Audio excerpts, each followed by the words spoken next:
What's up, guys? Welcome back. Today we're going to break down Ohio State for the 2020 college football season. Ohio State is returning 6 starters on offense and 5 on defense. Justin Fields, their quarterback, of course, will be number 1 or 2 in the Heisman Trophy race. Sorry about that. I have him actually winning it. So that will be a bet I make this year. They're replacing 2 of the 5 starters on the offensive line. Not too much to worry about there. The core is still there, but they did lose 2 good players. Defensive secondary lost 3 important players to the NFL. That's going to be the big question for the whole season for them. Is probably going to be their secondary. I believe their defensive line is going to be pretty strong, offensive line pretty strong. Of course, their offense is going to score a lot of points, but defensive secondary, if they go against a team where they can't get the pass rush on quick enough, and the quarterback can sit back and pick them apart, that's going to be their only issue this year, I see. Their 2 biggest games on the schedule, I know a lot of people will say Ohio State, Michigan just because of the rivalry, but Michigan's, we saw what happened last year, and Michigan's not going to be able to keep up again this year. So the 2 biggest ones I have is at Oregon and at Penn State.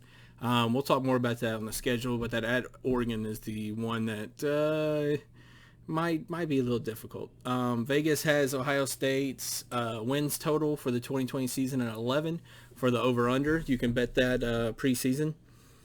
I'm gonna bet that. I'm gonna go over, and the only reason I'm going over is because if they do perhaps get 1 loss, I push, so I'll get my money back. And to go under, you're expecting them to lose 2 games, and they're not going to lose 2 games. The odds for them to win the Big Ten conference, I don't know why I said Big 12, sorry about that. Big Ten conference is set at minus 230. All that means is you bet 230 to win 100. That's pretty good bet in my eyes. It's a lot better than Clemson's minus 600. So bet 600 to win 100. This one's only 230. I might, it might not be a bad bet to put 500 down there and win what is that going to be, like 215, 220, somewhere around there.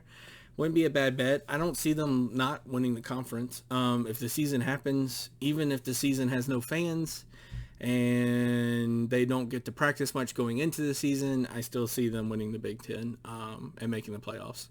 Odds to make the playoff, it's the same, minus 230. I see them making the playoffs, even with a 1 loss against their teams they're going against and their schedule. I believe they would be in. I don't see them losing, though, so if they go undefeated, of course they're in. Odds to win the national championship has them at plus 300. They're second. Clemson is above them at plus 250. It's a safe bet. I think Ohio State, Clemson, and Alabama are on a different tier. I believe Georgia or Florida could get to that tier. There's a bunch of question marks on both those teams, but they're on a different tier. So I see them making the playoffs. It's just a matter of how they're going to be ranked. So you're going to have 2 of these big teams go against each other in the semifinal. It's according to how they're ranked, and that's just how we'll go with that. Odds to win the national championship is plus 300. It's not a bad bet. Bet 100 to win 300, and they're the second favorite team, so it makes sense. They're going to be in the playoffs. And then Justin Fields, Heisman Trophy odds is plus 350. I will also be making a bet on this, so I'll be making 2 bets on Ohio State preseason. The over for the wins and the Heisman for Justin Fields.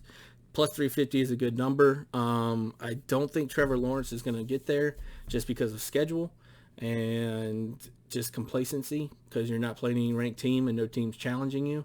Trevor Lawrence will have some big numbers, but I think Justin Fields, with this competition, the numbers are going to mean more, and he's going to get it done a lot better. Looking at their schedule, of course, this is hopefully the schedule. Bowling Green first week. Bowling Green's not going to tell them shit. It's not going to show the holes in their secondary. Bowling Green's offensive line will not have time to even throw the ball against their defensive line. So they probably win by 50, maybe 60. And Bowling Green doesn't tell them anything about themselves. Week 2 at Oregon. A lot of people are picking Oregon to win the Pac-12. They lost Justin Herbert at quarterback, of course, but they have a transfer from Boston College who supposedly can light it up with a deep ball. He didn't have the talent at Boston College. He's going to have a crap ton of talent at Oregon. Oregon's defense is going to be pretty steady. It's not going to be the best. It's not going to be the worst. It might be a top 20 defense, top 15 defense by the end of the year. This is going to be the game. But the reason I'm giving the nod to Ohio State is there was no spring practice. When you have a quarterback transferring from another school who hasn't played with anyone, the 14 weeks of spring practice is huge. Or however long it is. I believe it's 14 weeks. That's huge. That is 3 months of gelling together, working together, the spring game, all that stuff you missed. So this guy is going to have the 4 weeks before the season starts, and then season starts for Oregon as their quarterback. I haven't looked at who Oregon plays first. I'm sure it's a gimme. Can he gel in 6 weeks? We'll see, I guess. I believe this is the only real challenge for them. And if it feels later in the season, I would say they win by 21. But since it's week 2, I think it's going to be a closer game. I still think they win by about 7-10. But it's definitely going to show what they need to work on for the rest of the season. And they have time to work on it because the next week after that, they have Buffalo. Again, work on it, no issues. And then Rutgers, work on it, no issues. So they're going to have everything adjusted for their off week. And then they go Iowa at home. Iowa's always had a good defense and a shitty offense. So I'm not really expecting too much there. At Michigan State hasn't been the same team in a while. At Penn State, it's probably their second toughest game. I still see them winning by double digits, probably pretty easily. I think their offensive starters that they have to refill are going to be gelling by then, and I think their secondary will be gelling by then. And they'll be starting to click on all cylinders. So I see them starting to click the Michigan State week, and they all get it together for the rest of the season. It's when you're hot, right? So they're going to get super hot in the middle and just ride it out. Nebraska at home, no issues. Indiana at home, no issues. Maryland just lost their quarterback to Oregon, no issues. Illinois, no issues. Michigan, no issues. I know a lot of Michigan fans are going to hate that, and I know a lot of Ohio State fans are probably going to smile at that. I will be taking Ohio State minus the points in that game, unless it's just astronomical, like 24-30 or something, but I don't see it being that much. I see it being in the teens, probably 13-18, somewhere around there for that game, and I will definitely take Ohio State minus the points. Big Ten Championship, of course, they're probably going to play Wisconsin. Not too worried about that. And, yeah, then they're going to the playoffs. If they run it, and someone else, like if Bama runs their schedule 12-0 or 13-0 after the championship, and they run it 13-0, they'll be second. Now, if Clemson and them are the only unranked or undefeated teams at the end of the season, they'll have the one spot, which would be nice for them. So that is my predictions. Those are the bets I'm going to make. Diamond Jim should be on here soon for an episode, and we're going to break down all our preseason bets.